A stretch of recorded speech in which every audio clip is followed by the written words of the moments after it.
4 litres of V8 power, quattro all-wheel drive, and carbon ceramic grip. What the hell is even that? Yeah, sorry guys, not quite the RS6 I was hoping for. Anyway, at least this one should do over 50 miles per gallon. Can it though? Or has Ingolstadt been telling porkies again? Let's find out. My name's Tom, and you're watching Paragon Cars. Let's go.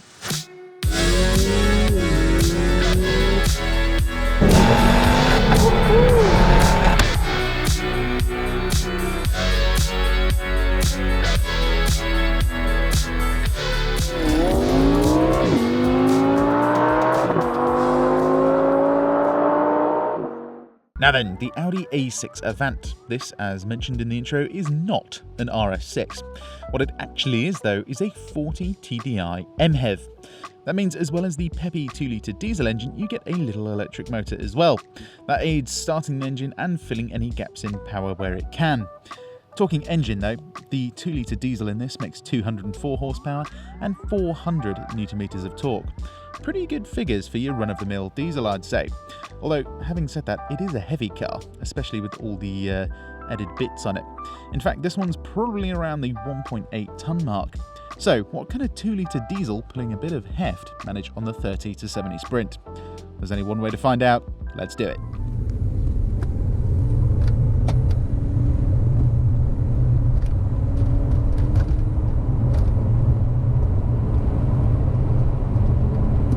Right, 7.24 seconds. Yeah, that's not exactly stellar, is it?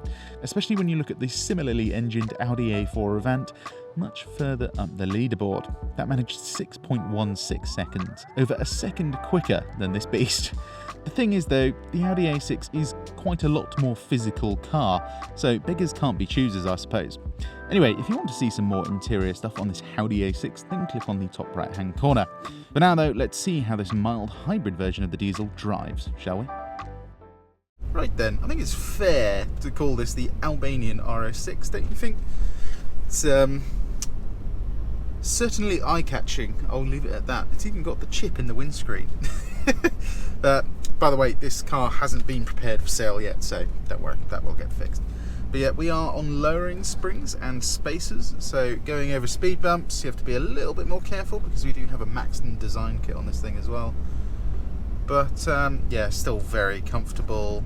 Just feels a little bit sharper, a little bit stiffer from behind the wheel, which is actually quite nice, you know. Then you've got light steering, throttle pedal, brake pedal, easy to modulate. And this car has something that is quite nice, what I'll get onto in a minute. But what else is nice is the armrest. So Audi and VW products have got the centre armrest just absolutely nailed, I think, because most cars, they'll be stuck in this position, right? And you know, you might be able to move them forwards and backwards, whatever.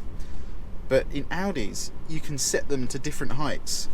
And I've got quite short arms, but quite a tall body, quite a weird body shape. So my arms never quite reach armrests, whereas in this car, it's just perfect. Even on this side, it's slightly further away, but I can still rest my arm nicely. Also, of course, we've got electric seats in this Black Edition car, which means you can get them into the exact position you want. You can also adjust the pitch of the base. And of course, you've got the extendable thigh support as well if you've got longer legs. And just generally, I think the interior is pretty nice on these. The only thing that concerns me sometimes is that particular corner can rattle, and I've been in many Audi A6s, and it seems to do it in all of them. I think it's just this one big block of trim sometimes gets a bit loose. Thankfully you can push it in and it does kind of fix itself for a bit. But to drive around town is such an easy car. Very smooth, very quiet. And do you know what, even the S-Tronic gearbox is pretty smooth as well, even though it's a dual clutch unit. Usually they can be quite jerky around town. If you've ever driven a BMW M4, you'll know what I mean. But this for just pootling around in is very nice, I must say. Also very quiet. I don't know if we have double glazing in this. Just check. No double glazing, but I'm pretty sure you do get acoustic glass. Also, switches. Just nice noises. Yeah, see, the torque comes in so soon that you don't really need more power than this. What you could do with is some larger parking spaces though, because when you get into London, anything bigger than an Audi A4 starts to become a bit problematic, shall I say. Thankfully, we do have a reverse camera on this car, parking sensors all round, lines telling you where you're going to go, so parking it is pretty easy. The problem is, it's just quite a wide car, so even when you're in the space, getting out of the car itself can be a little bit of a nightmare. So yeah, sometimes you can get to the first notch, but I find most of the time if you're in supermarket car parks, you do have to kind of just like balance it between the first notch, like there, and then kind of crawl out. Also, the one thing I don't like, let me shut the door properly, is this. It's this electric door handle. You have this like half a second delay before the door actually opens. So if you don't understand it, it is physically connected. There's still like a cable actually going to the latch to open the door in emergency situations. But the initial pull is just an electric switch that actually opens the door electronically. So it's like quite soft and supposed to feel more expensive. But for me, it's kind of annoying. It just feels weird because you have this delay. So I'm pushing on the door now. See what I mean? You get this like half a second delay before the door opens. And also, if you have the Tour pack on this car, which comes with like adaptive cruise control and numerous other safety features, it means that if there's a car coming, it will stop you, or like a cyclist, it will stop you from actually opening the door unless you pull the handle all the way. And did you notice something there? I just pulled the handle and the door hasn't opened. It's just like a glitch in their system. I don't know why it does it. But yeah, I'd rather just have a regular door Audi. It's just weird. Don't like it at all. Anyway, let's crack on. Anyway, once we're at a junction, see if I can get start-stop to work. No, it's not going to. But this car does have the mild hybrid system, which means it'll coast on the motorway with the engine off, and it'll also start the engine just a little bit quicker. However, like Audi's older start-stop systems, especially with their diesel cars, it's still not immediate. The mild hybrid system in BMWs I do find just a little bit more responsive. In Audis, you're just waiting for like a second, and you get this horrible like judder as the engine starts, and I'm not super duper keen on it. Like there, did you see that? It kind of just goes, ugh. Doesn't sound too refined, does it? Right, let's reset our trip computers, see what kind of MPG we can manage on the motorway.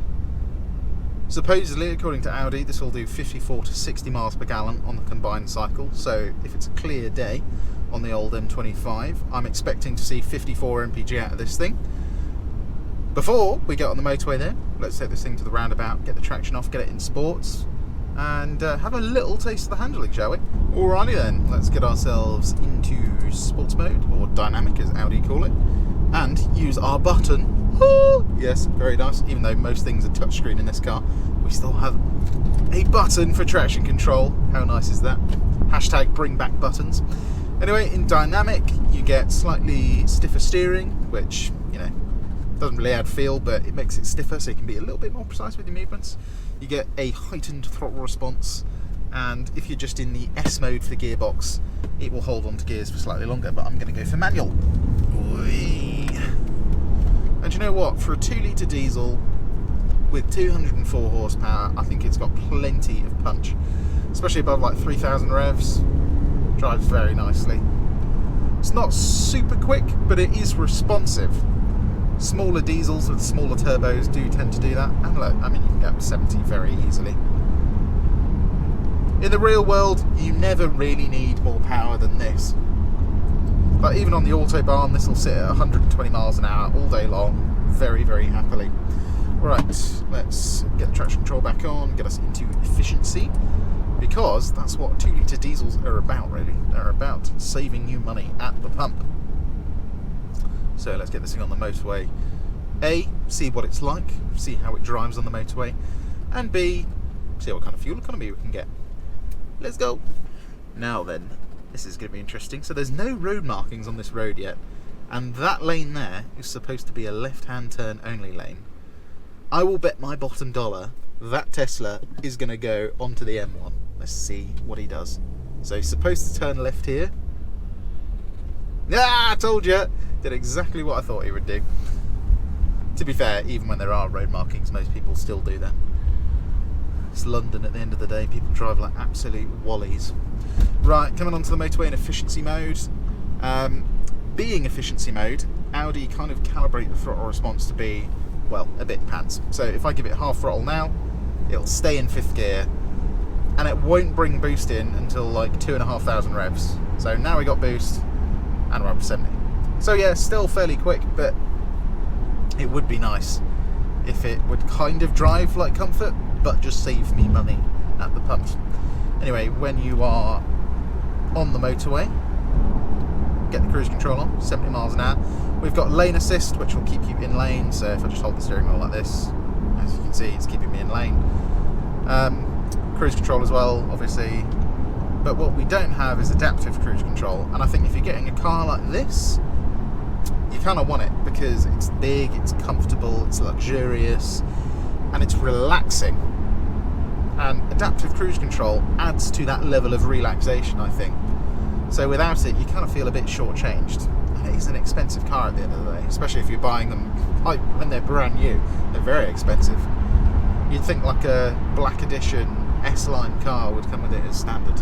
But no, it's Audi at the end of the day. They don't give you anything for free.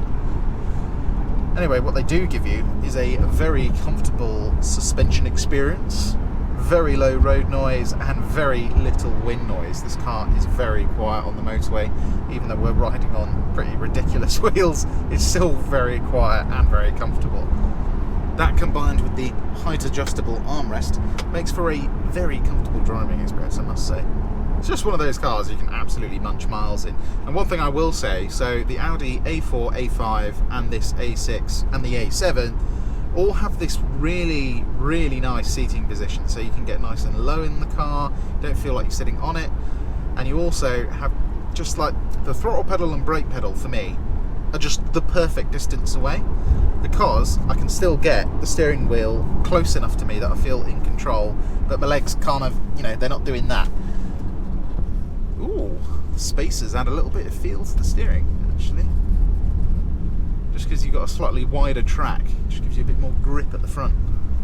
So it'll be interesting to see how this handles later, actually. But first, we must see what kind of economy we can get out of this thing. So let's go do that now.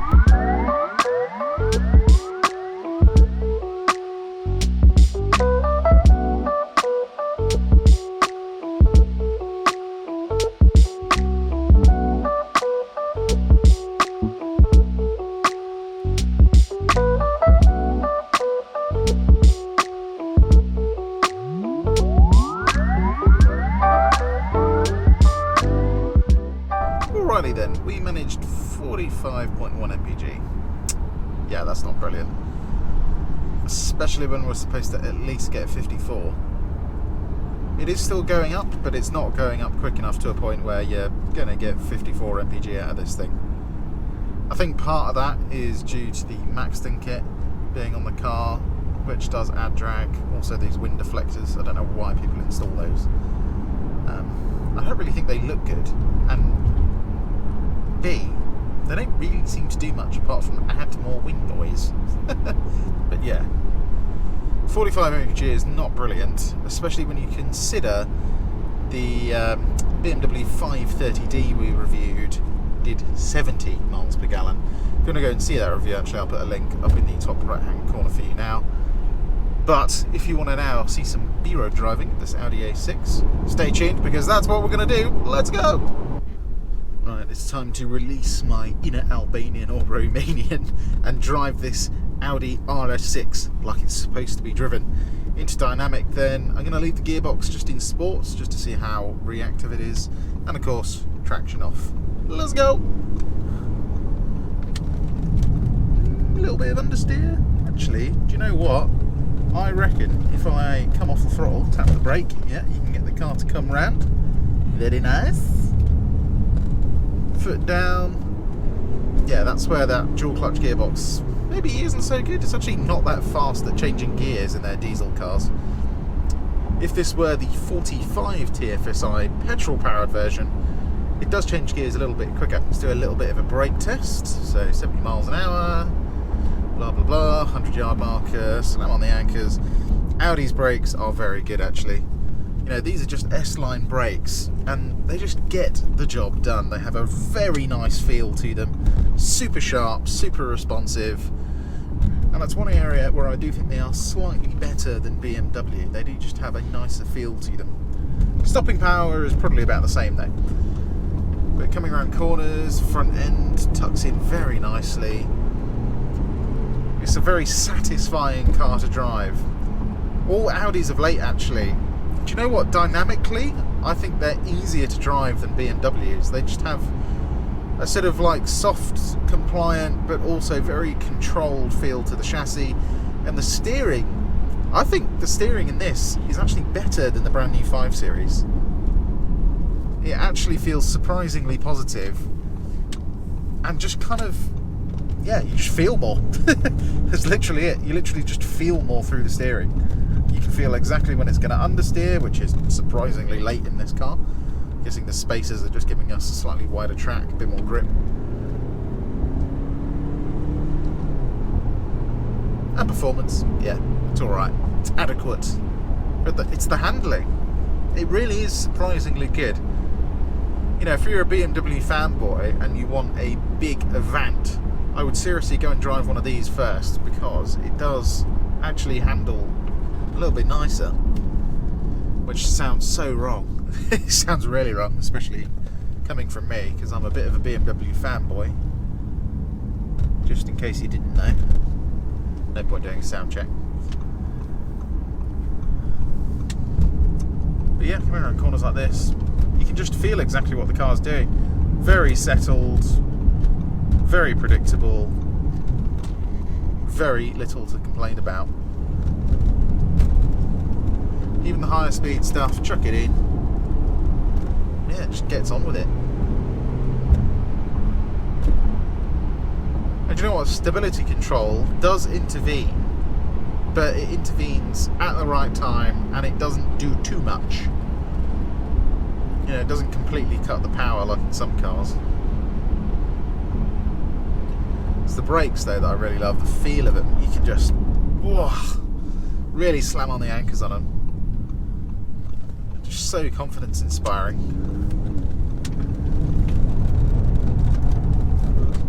Yeah, just a lovely balance. Really, really nice. You know, if you start understeering, just come off the throttle slightly, and it will just, you know, you'll feel the rear kind of squirm around a bit. Oh, it's a lovely thing. It's not super exciting, but it's just nice. And the thing is, it's so easy to drive quickly that you can get from A to B a bit quicker than you normally would. And I don't know, it just gives you this feeling of like safety and reassurance from behind the wheel that a lot of other cars don't give you. Like my BMW M140i doesn't really give you that. That's mainly because it's got an open diff. But it doesn't give you that feeling of security that this Audi A6 does. You know, I just know exactly what this car is doing at all times. Even though the steering doesn't have a huge amount of feel, I don't know, it just communicates with you. Just enough. But how does it communicate when we take it down a slightly smaller pothole British B road? Let's go find out. Okay, then let's have a ganders. Foot down. It'll still change up for me. It's quite nice actually. Steering, suspension, spacers, all doing a good job. You can just maintain a high level of speed, and even with the lowering springs, chuck it over a corner like that, perfectly happy. Doesn't complain about a thing. And you know what? You sit between 2.5 and 4,000 revs. You got all the power you ever need. A little bit of a hop, skip and a jump there. Okay, can we hit 60 before the corner? Let's go. No wheel spin, very nice. Come on, Audi. We can. Still a fairly nippy car. Ooh, that was a nice bit of turn in there. Suspension dealing with the smaller bumps as well. Chuck it around this corner. Toyota GR Yaris, very nice.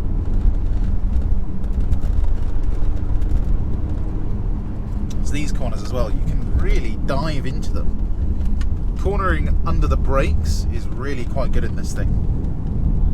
And if you need to make quick corrections, you can. You know, you don't feel like the car's delaying any of your inputs. Right, one last time then. You just get into this like flow state. That's what F1 drivers, that's a term F1 drivers like to use. But it's true, you do get into it. And it enables you to avoid people that are in your lane, like that Range Rover. I just wish the gearbox was a bit quicker. You know, it's like changes gears, but it's a bit lazy, especially for a dual clutcher. But dive into corners, yeah, she doesn't really understeer at all. It's a cracking chassis, this. I've reviewed a couple of these before, and they hit that sweet spot of balance. Where even when you're going quickly, you know that if you come off the throttle, the car's not going to come, you know, really upset. It just works. However, all that being said and done with, there is still one major issue, and it is that, the fuel economy. I know the Maxton kit makes a difference, but I have driven a couple of these before, and they never seem to quite get their claimed figures. Which is a shame, because competition like BMW are putting out cars that have far more power than this. You know, a 3-litre engine, and they can do 30 more or 25 more MPG, you know, break that 70 MPG barrier. It doesn't really look great. And unfortunately, for me at least, that's going to sway my decision making. You know, this might have slightly nicer steering, even though it's an Audi. I know, weird, right? But the 5 Series, I think fundamentally, is a slightly better car. The only thing I will say about this A6 is that the interior is a bit more relaxing to be in. It's just a bit, you know, it relaxes you when you look at it. I don't know quite how to explain it, but maybe a designer can put a comment in the comments and let me know why that is. But I do feel slightly more soothed when I get out of this thing.